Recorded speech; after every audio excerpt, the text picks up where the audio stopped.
سنت یہ ارشاد فرمائیں کہ تعزیت اور عیادت میں کیا فرق ہے، اور رشتہ داروں سے ہٹ کے اگر ہم کسی کے ہاں تعزیت کرنے جائیں یا عیادت کرنے جائیں تو مریض کے پاس یا لاحقین کے پاس کتنی دیر بیٹھنا چاہیے؟ شرعی رہنمائی فرما دیجیے، جزاک اللہ۔ تعزیت نقصان پر کی جاتی ہے، جیسے کہ کسی کا انتقال ہو جانا، یہ بھی اہل خانہ کے لیے، خاندان والوں کے لیے یہ نقصان ہوتا ہے، تو اس کی تعزیت بنے غم خواری کی جائے، اور سنت بھی ہے تعزیت کرنا۔ اور اس میں موقع کی مناسبت سے ہی تعزیت ہو سکتی ہے، ویسے بہتر یہ ہے کہ بلکہ ہاں یہ ہے کہ 3 دن کے اندر اندر تعزیت کر لے میت کی، کہ بعد میں کرنے سے پھر تجدید حزن، غم تازہ ہونے کی صورت پائی جا رہی ہے۔ تو 3 دن تو ویسے سوگ کے ہوتے، غم کے ہوتے، تو اسی دوران تعزیت ہو جائے، بعد میں منع ہے۔ ہاں اگر کوئی لیٹ ہو گیا کسی وجہ سے، سفر سے آیا ہے یا ملاقات نہیں ہو پائی، کوئی عذر ہو، تو 3 دن کے بعد بھی تعزیت کر لے، کوئی حرج نہیں ہے۔ تعزیت میں اس طرح کیا جائے کہ ان کو صبر کی تلقین کی جائے اور مرحوم کے لیے دعا کی جائے۔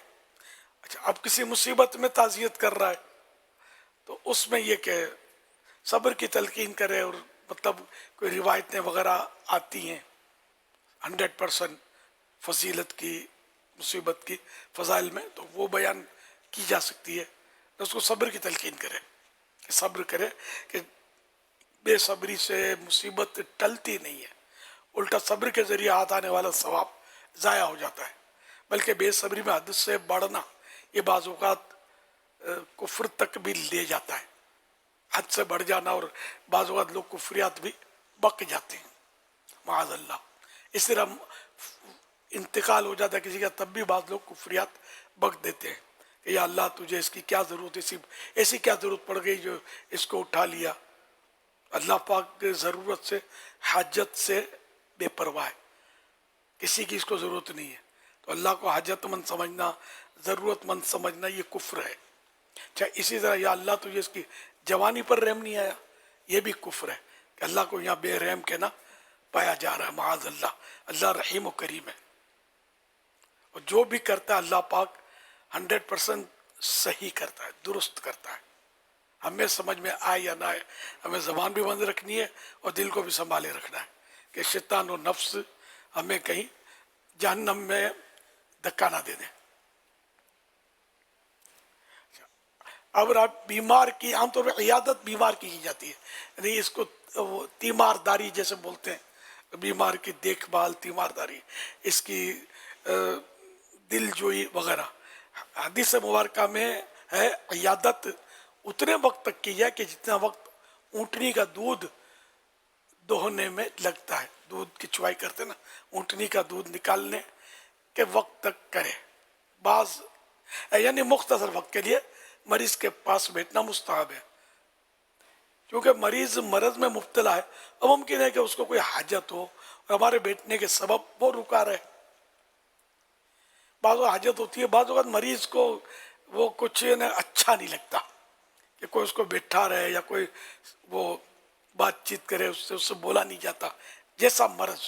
اچھا، بعض اوقات ایسا بھی ہوتا ہوگا کہ مریض چاہتا ہے کہ میرے پاس بیٹھا رہے، تو پھر ایک صورت تبدیل ہوئی، بیٹھا رہے کہ اس کے بیٹھے رہنے سے دل جوئی ہوگی۔ جنرلی یہ کہ جلدی اٹھ جائے، اپنی مرضی سے، جس کو بولتے ہیں لمبی نہ کرے، چکنی نہ کرے۔ اچھا، پھر مریضوں کے لیے یہ ایک بیچاروں کے لیے یقین ماننے بڑی آزمائش ہوتی ہے مریضوں کے لیے، کہ اس کو طرح طرح کے سوالات کرتے ہیں لوگ۔ اب ایک بیچارہ اپنی میں پڑا ہے، بیمار ہے، بخار میں تپ رہا ہے، تو کتنا بخار ہے، اب یہ ڈگریاں ناپو، اس کے لیے ٹیمپریچر ناپو کہ کتنا بخار ہے، یہ صاحب کو بتاؤ۔ ابھی صاحب یوں آنکھیں بند کر کے مراقبہ کریں گے تو بخار چلا جائے گا، سمجھے، یہ بتانا پڑتا ہے۔ اچھا، یہ کب سے آپ کو، کیا سارا دن رہتا ہے یا کوئی وقفہ بھی ملتا ہے؟ تو کس کا علاج کرا رہے ہو؟ کون کون سی ٹیبلٹ کھائی ہے مجھے تھوڑا بہت تجربہ ہے. اچھا یہ ٹیبلٹ، یہ ٹیبلٹ کھانے سے میں نے تو کھائی تھی، میرا پیٹ ڈسٹرب ہو گیا تھا. اب تیرا پیٹ ڈسٹرب ہو، تیرے پیٹ کا قصور ہوگا نا، اس بیچارے کو کھانے دے جو ڈاکٹر نے کھلایا. تو یوں لوگ اپنی ڈاکٹری، میرے یہ تجربہ ہے، میرا وہ تجربہ ہے. حالانکہ فزیکلی سب کے الگ الگ وہ مطلب مزاج ہوتے ہیں. تو ہر ایک کو ایک دوا نہیں چلتی، ورنہ تو اتنی دوائیں ہوتی نہیں. مثال کے طور پر میرا بلغمی مزاج ہے، یہ مزاج ہوتے ہیں بلغمی، سفراوی وغیرہ. تو اب بلغمی مزاج ہے تو مجھے ٹھنڈی چیز نہیں چلے گی، کھٹی چیز نہیں چلے گی.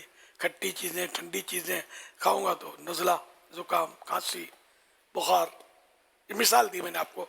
آپ کا سفراوی مزاج ہے، شہد میں شفا ہے نا. اگر آپ کا مزاج سفراوی ہے، آپ کو شہد موافق نہیں آئے گا. تو جو حدیثوں میں یا قرآن میں جو یہ ہوتا ہے نا کہ اس میں شفا، اس میں یہ، تو اس میں بھی کہ تفاسیر میں اس کی شروعات میں یہ ہوتا ہے کہ علاج کرنا ہے تو طبیب سے مشورہ کر لو، کہ طبیب کو آپ کے مزاج کا پتہ چلتا ہے کہ اس کو کون سی چیز موافق آئے گی، کون سی نہیں آئے گی. اور یہ میرا مشورہ بہت پرانا ہے کہ صرف ایک ڈاکٹر رکھیں، در در نہ پھریں، ایک دروازہ پکڑ لیں. ایک ڈاکٹر کو آپ کا مزاج پتہ چل جائے گا کہ اس کو کون سی دوا چلتی ہے، کون سی نہیں چلتی. آپ نئے ڈاکٹر کے پاس جائیں گے تو وہ اپنی نئے تجربات آپ پر شروع کرے گا اور آپ کو تختہ مشق بنائے گا. وہ بیچارہ کرے کیا، ارے وہ بھی مجبور ہے، کون سی دوا چلتی ہے یہ اس کو سمجھ نہیں آئے گی نا. تو اس لیے ایک ڈاکٹر ہوگا، اس کو مزاج پتہ ہوگا، آپ کا فائدہ